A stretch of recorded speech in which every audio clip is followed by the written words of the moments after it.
Salut, ça va? Eh bien, cette semaine a été un peu difficile pour moi. Il y avait des choses qui sont arrivées. Est-ce que ça t'est déjà arrivé? Tu as eu une journée ou une semaine où tout semble aller mal et c'était difficile et tu étais triste et découragé? Oui? Ah, c'est plate, tu sais. Mais ça arrive à nous tous. Et quand je suis découragée, Madame la monitrice me rappelle qu'il y a quelqu'un qui est là pour m'aider. Sais-tu c'est qui? Oui, c'est Jésus. Et elle dit, pourquoi pas chanter? Et quand je chante, ça me rappelle que Jésus est là, qu'il est prêt à m'aider quand je demande de l'aide de lui. Et ça m'encourage tellement. Donc, j'aimerais partager quelques-unes de ces chansons avec toi. Il se peut que tu les connais déjà, mais tu peux les chanter avec moi. J'étais triste et découragée, tout semblait contre moi.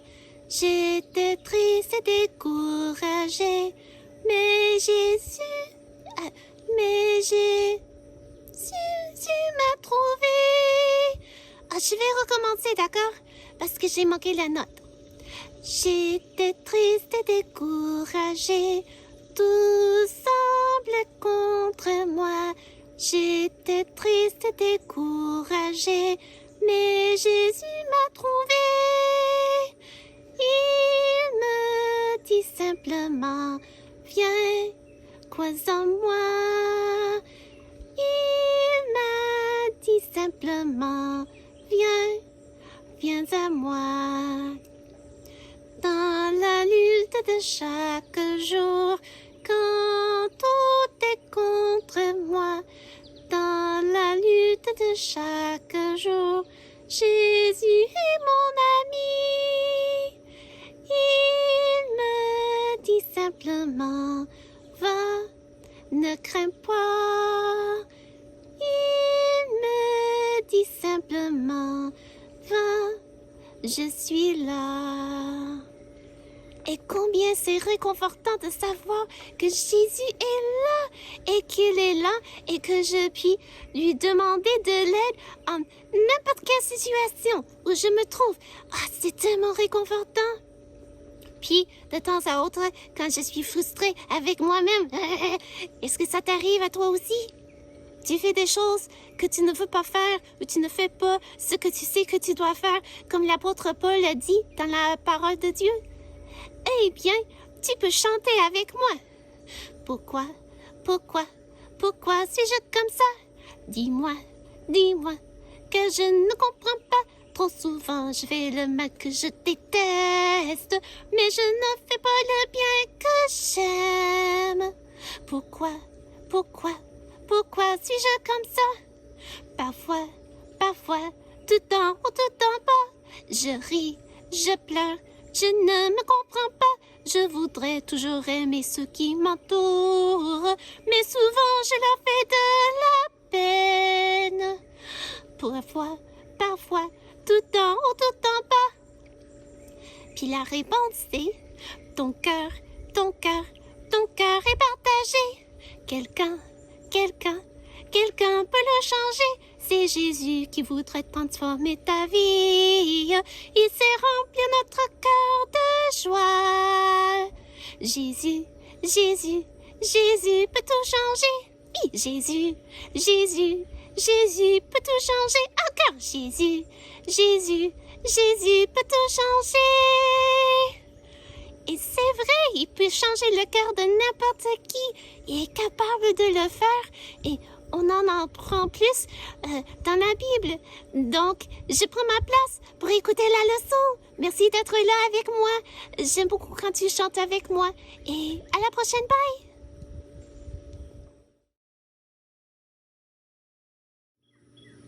Salut! Je suis contente que tu es là. Mais moi, j'ai un problème. Peut-être que tu puisses m'aider? Il y a de mauvaises herbes avec des épines dans mon jardin. Ça fait du mal d'y toucher et comme ça, je n'arrive pas à les déraciner. En plus, il y a des insectes qui mangent les feuilles et jusqu'à ce qu'il ne soit presque plus que rien. Et en plus, j'ai découvert qu'il y a des rongeurs, probablement des compagnons, qui ont fait des tunnels au-dessus de la surface de la terre et ont mangé les racines de certaines plantes. À l'aide! Peux-tu me dire pourquoi il y a tant de choses qui ne vont pas bien dans mon jardin? La réponse se trouve ici dans la Bible. Sais-tu que la Bible est la parole de Dieu et que Dieu nous dit là-dedans pourquoi il y a des problèmes dans le monde? Il nous parle aussi de la solution. Mais commençons avec le pourquoi des problèmes pour bien comprendre le problème. Comme ça, nous comprendrons mieux la solution. La Bible nous dit qu'au commencement, quand Dieu créa le monde, tout était parfait. En Genèse 1, au verset 31, Dieu nous dit « Dieu vit tout ce qu'il avait fait, et voici, cela était très bon. » Ça veut dire qu'il n'y avait pas d'épines au commencement, et les insectes et les rongeurs n'étaient pas nuisibles. Mais qu'est-ce qui s'est arrivé? Tu me dis pourquoi tu penses que nous avons maintenant des épines dans le monde. Mais est-ce que toi, tu étais là au commencement pour voir ce qui s'est passé? Non. Moi non plus. Je n'étais pas pour observer ce qui se passait. Il y avait 2 êtres humains, oui, qui ont été là quand le mal est entré dans le monde, mais ils sont décédés depuis et ne peuvent plus nous informer. Donc, il n'y a personne de nos jours, personne, ni les philosophes, ni les scientifiques, ni même toi, ni moi, qui a été là pour observer ce qui s'est passé et pour savoir pourquoi le mal est entré dans le monde. Mais Dieu était là. Et Dieu nous décrit ce qui s'est arrivé. En Genèse 2, 16, dans le monde parfait que Dieu créa, il a dit à Adam, « Tu pourras manger de tous les arbres du jardin, mais tu ne mangeras pas de l'arbre de la connaissance du bien et du mal, car le jour où tu en mangeras, tu mourras certainement. » Quand Dieu créa l'homme et la femme, il n'a pas fait de robot. Il a donné à Adam et à Ève le choix libre de choisir pour ou contre lui. Et qu'est-ce qu'ils ont fait? Genèse 3, 1.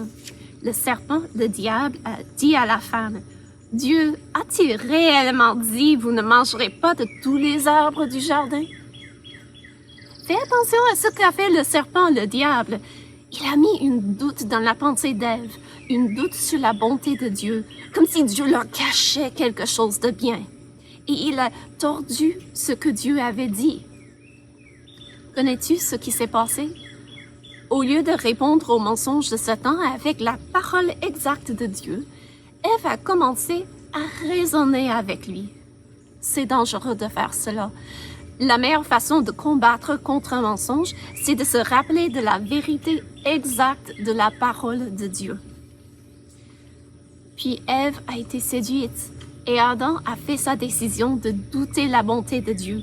Ils ont cherché à être leur propre Dieu en décidant pour eux-mêmes ce qui est bien et ce qui est mal.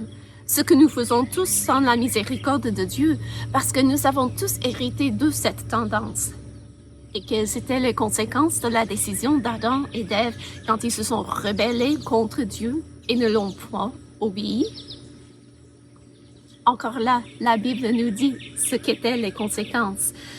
Entre autres choses, Genèse 3, 17 nous dit que Dieu a dit à Adam, « Puisque tu as écouté la voix de ta femme et que tu as mangé de l'arbre au sujet duquel je t'avais donné cet ordre, tu n'en mangeras point. Le sol sera maudit à cause de toi. C'est à force de peine que tu en tireras ta nourriture tous les jours de ta vie. Et tu produiras des épines et des ronces, et tu mangeras de l'herbe des champs. C'est à la sueur de ton visage que tu mangeras du pain, jusqu'à ce que tu retournes dans la terre, d'où tu as été pris, car tu es poussière, et tu retourneras dans la poussière. » As-tu compris? Dieu a dit que les conséquences du désobéissance à sa parole, ce que la Bible appelle le péché, étaient que le sol sera maudit et que c'est à force de peine que l'homme en tirera sa nourriture. Dieu a dit aussi que le sol produira des épines et des ronces. Le travail deviendrait difficile à la sueur et un jour, Adam et Ève devaient mourir physiquement. Nous, est-ce que nous expérimentons ces conséquences dans la terre à présent? Regardons les conséquences un par un. D'abord, Dieu a dit à Adam que le sol sera maudit et que c'est à force de peine on en tirera sa nourriture. Est-ce vrai? Il se peut que tu te dis que ce n'est pas vrai parce qu'il y a de la nourriture à l'épicerie et que c'est facile d'y aller et d'en acheter. Mais ceux qui ont des jardins comprennent que ce n'est pas facile du tout d'avoir une récolte. Tantôt, il n'y a pas assez de pluie. Tantôt, il y en a trop. Tantôt, il est trop froid. Tantôt, trop chaud. Il y a des insectes qui mangent tellement les plantes qu'elles flétrissent et meurent. Il y a des animaux qui font des ravages dans les champs des fermiers, dans les jardins, même s'il y a plein d'espace autour où les animaux peuvent manger sans détruire la récolte. Non, ce n'est pas facile pour les fermiers de mettre de quoi sur les rayons de l'épicerie. Comme Dieu a dit, ça prend beaucoup de travail et c'est à la sueur qu'on mange du pain. Même si tu ne fais pas pousser la nourriture que tu manges, tu dois payer quelqu'un pour l'avoir préparée et pour avoir fait pousser pour toi. Et quand tu paies de l'argent pour cela, tu prends la récompense de ton travail et tu l'échanges contre la nourriture. Alors même ceux qui restent dans un bureau tout le long d'une journée doivent travailler pour leur nourriture, parce que sans leur salaire, ils n'arriveraient pas à avoir de l'argent pour acheter de quoi manger. Dieu a dit aussi que les plantes produiraient des épines et des ronces. Est-ce vrai? Est-ce que c'est ce que nous expérimentons dans la vie actuelle? Oui. Et en voici la preuve. Il y a des épines. Mais au début, il n'y en avait pas. Mais après que l'homme a décidé de ne pas obéir à Dieu, les épines et les ronces sont venues comme conséquence du péché d'Adam. Donc les problèmes que j'ai dans mon jardin sont liés au fait que nous sommes tous dans un monde sous la malédiction du péché. Et Dieu dit qu'à cause de cela, je dois travailler durement pour avoir de quoi manger dans mon jardin. Mais le problème du péché est pire que les problèmes dans mon jardin. La Bible nous dit que le salaire du péché, c'est la mort. Et ce n'est pas seulement la première mort quand l'âme se sépare du corps. C'est aussi la seconde mort où l'âme s'est séparée de Dieu pour l'éternité dans un lieu de punition qui s'appelle le lac au feu. Et je ne veux pas y aller. Mais quoi faire? À l'aide, qui peut m'aider? Il y a quelqu'un qui a porté une couronne d'épines et qui a pris notre punition sur lui-même. Sais-tu c'est qui? Jésus a porté notre punition sur lui quand il est mort sur la croix. Il a porté la couronne d'épines et a souffert tout le mal que toi et moi nous avons mérité pour avoir rejeté la parole de Dieu. Mais il se peut que tu dis, mais moi, je n'ai pas rejeté la parole de Dieu. Je n'ai jamais décidé contre Dieu. Mais as-tu jamais dit quelque chose au sujet de quelqu'un qui n'était pas vrai?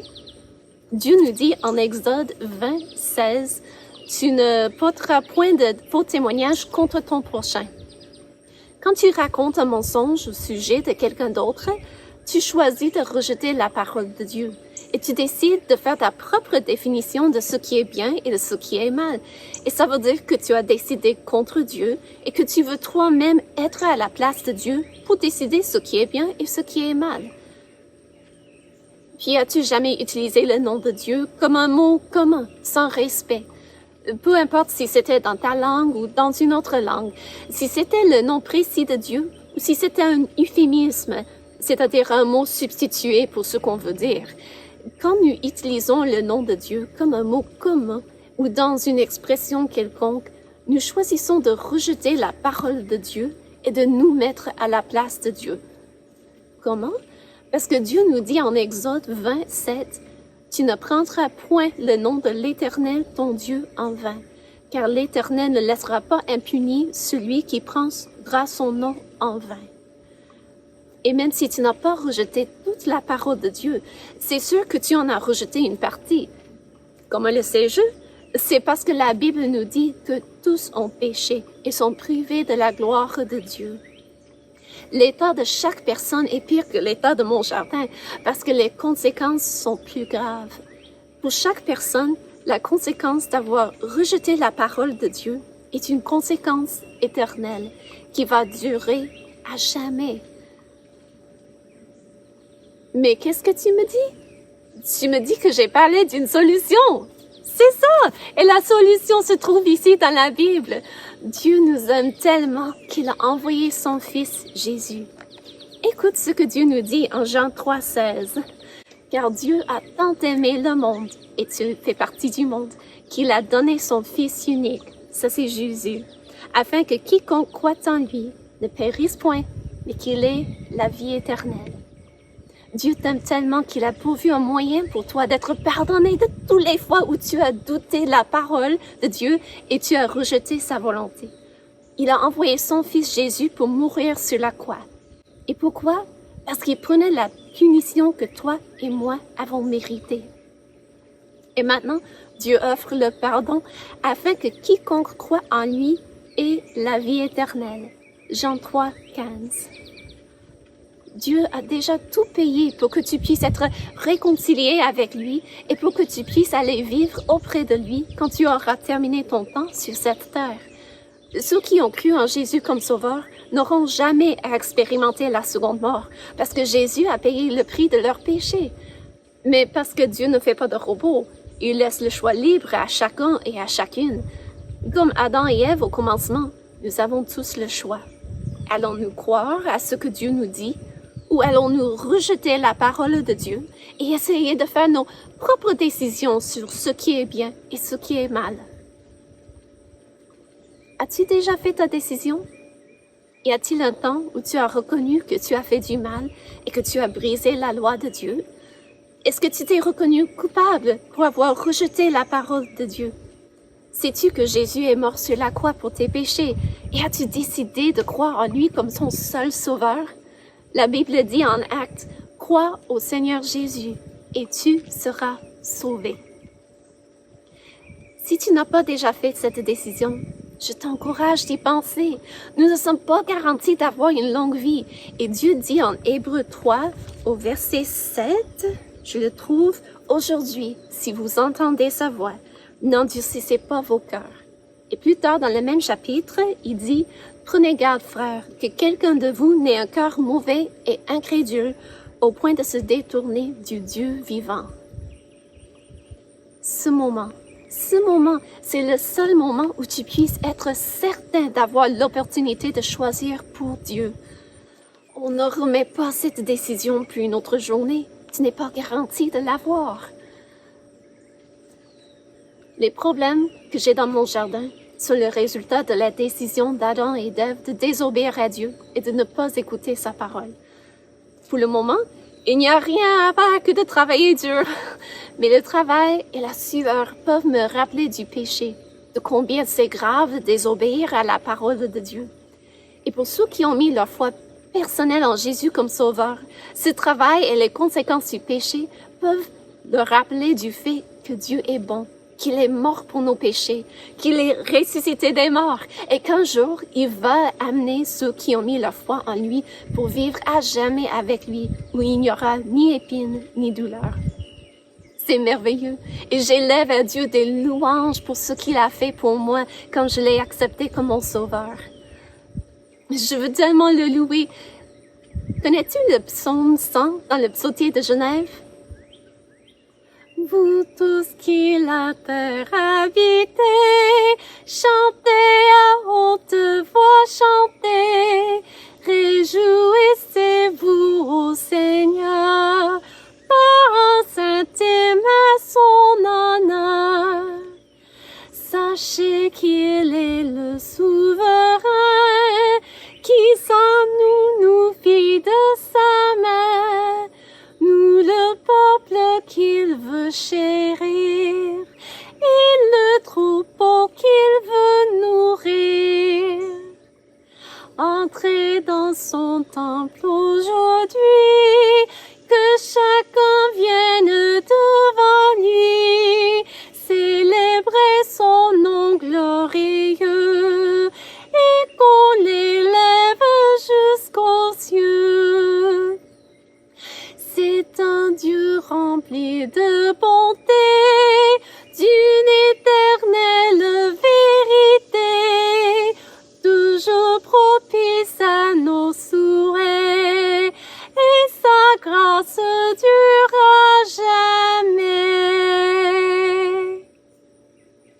Amen.